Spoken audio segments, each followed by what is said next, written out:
Hello everyone, and welcome to this EC Aquatics video.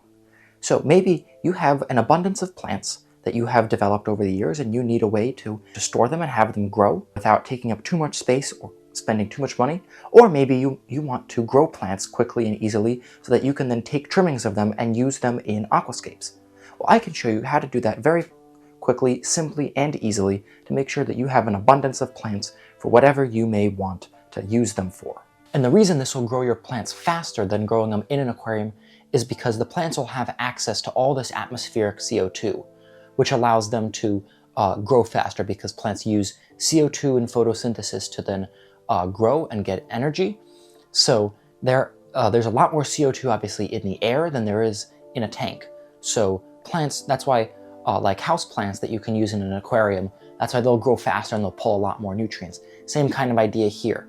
You're using the atmospheric CO2 to allow your plants to grow faster. This is what all the fish farms do, obviously not in these kind of, this is what all the plant farms do. And obviously not in these little plastic Walmart bins, but in their giant greenhouses, that's the same principle that they're using, is the atmospheric CO2 is going to be better and it's going to allow the plants to grow faster than anything that will be in the water. And all you need for that is some plastic bins, some garden soil, and obviously a light of some sort. I am using a planted aquarium light that Higer sent me, which is right here. But you can use, any kind of aquarium light or just a shop light or anything like that. Anything that'll grow aquarium plants will be perfect. You can even do this without a light and just stick the plastic bin right next to a window and have it grow with just sunlight. And these bins I got from Walmart. They cost about $8 each. I can't remember the exact dimensions of them, but they're about like 2 foot by about 14 or 16 inches or so, and will be perfect for growing several different types of plants each in them. And you can use any kind of topsoil. I went with like what was the cheapest at Home Depot pretty much. You can even go out into your yard and dig up some dirt and use that as well. Just make sure to have good soil because that is what's going to provide our plants with nutrients and allow them to grow. You can't use an inert substrate, just like sand or something like that, because the plants won't grow because they won't have any kind of nutrients. So we're now going to want to fill these bins with about 1 inch or 2 of soil. And I've obviously washed these bins already. Just rinse them in water and scrub them down to get some of that oil out of there. Don't use any kind of soap or anything like that.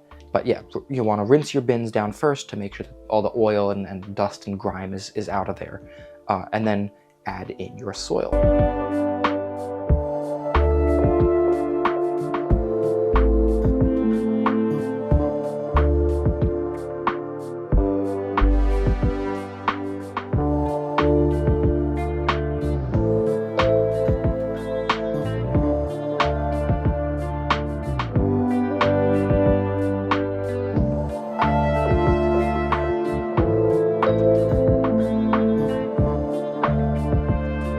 And now that we've got all that dirt in there, we're going to need to get it nice and wet. Pour a bunch of water in there and keep it so that it's not flooded, but so the dirt is very wet and compact, because these plants, all these plants that we're going to be able to grow are all in the wild marginal plants. So they're, some of the time during the rainy season, they end up being under the water, and during the dry season, they are out of the water. So they're able to survive in both of these conditions, but there's a lot of humidity and that's what they require to survive.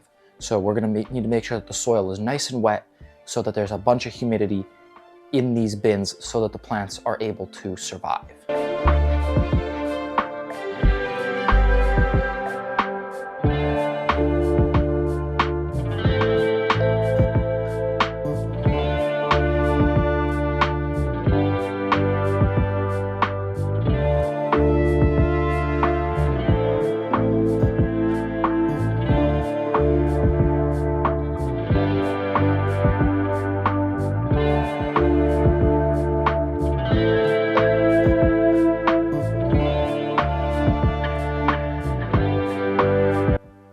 So you can really see how it's wet, but there's no standing water. That's what we're kind of going for. So the soil's all nice and compacted and wet. But you don't have the standing water, so it's not a bog, it's not a swamp. It's just wet soil. So now it's time to add the stars of the show. and those are our plants, which is what we're actually going to be growing in here.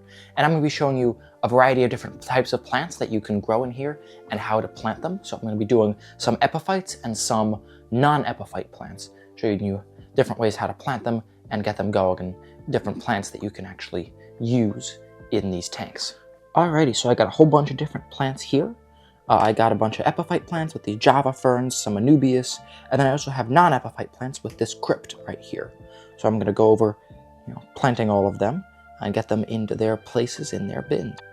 Alrighty, so first up, I've got a bunch of this Anubias Nana Petite. It's been growing in one of my tanks, but I've got a whole bunch of different clumps of it. And what I'm going to do, how you planted the Anubias, it's very easy. You just toss it. Just toss the clumps right on top. It's very, very simple, very, very easy. Just get all the clumps set up, because these Anubias plants have what's called a rhizome, if you don't know, and that's that little thing, and that's where the little, the leaves come out, and that cannot go underneath the substrate. That's why you glue epiphytes like Anubias and Java fern onto rocks and wood and stuff like that in the tank, and that's why in one of these setups you simply place them down like that and don't actually plant them. And then I also have a little bit of Bucephalandra as well that I'm going to toss over here. I have very little of it, but it should grow as well. So I've got all my Anubias set up. Alrighty, now next up in this bin, I'm going to be planting all this Java fern that I've got. I'm actually going to tear this huge clump up into a couple of smaller clumps, just to have it start growing. I think this is the regular Java fern, but I also have some couple of small little clumps of the narrow leaf Java fern, and the idea is the exact same. You kind of just toss it in right on top. And then over time, the roots will will dig into the soil and will end up pulling nutrients from the soil. So you kind of just rest the clumps.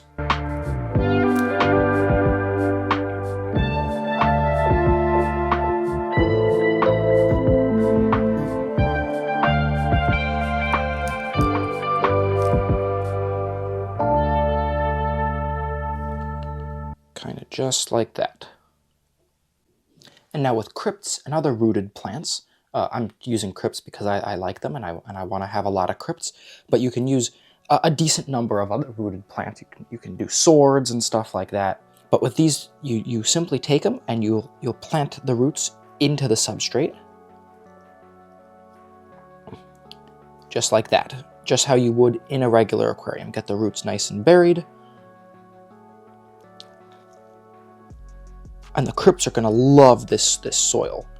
All the nutrients that's in it, they are going to really, really enjoy this, because they are very heavy root feeders in the water.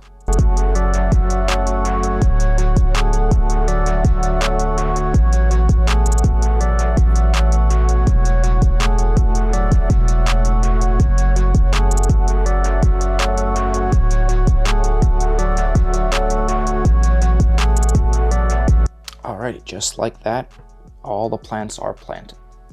And now the last step is we're going to mist all these plants down. I've got a little spray bottle here, and we're just going to give these guys a heavy misting. Get a bunch of water in there.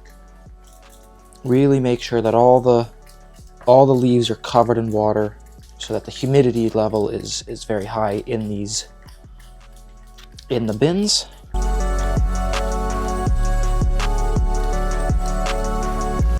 Now if that bin is nice and sprayed down, we can seal it up. And make sure that you're using dechlorinated water when you're doing this. Make sure that it's not just straight tap water that you're using, because that will kill the plants. Make sure it's dechlorinated, or just use some tank water. That'll work too. And then at least initially, you're probably going to need to spray these bins again in a couple of days. For a couple times, and you're just going to want to keep constantly checking in on them, especially the first couple weeks, to make sure that there's enough humidity in there, because you don't want your plants to dry out. That's that's kind of going to be the killer here. So you're going to want to make sure that the bins are always wet, that there's always enough humidity and moisture in there. You're probably going to need to spray it down twice a week for the first couple of weeks, and then they should really settle in. I would still check in, you know, and kind of open them up and give them a spray down about every week or two afterwards, just to make sure that everything is going to plan.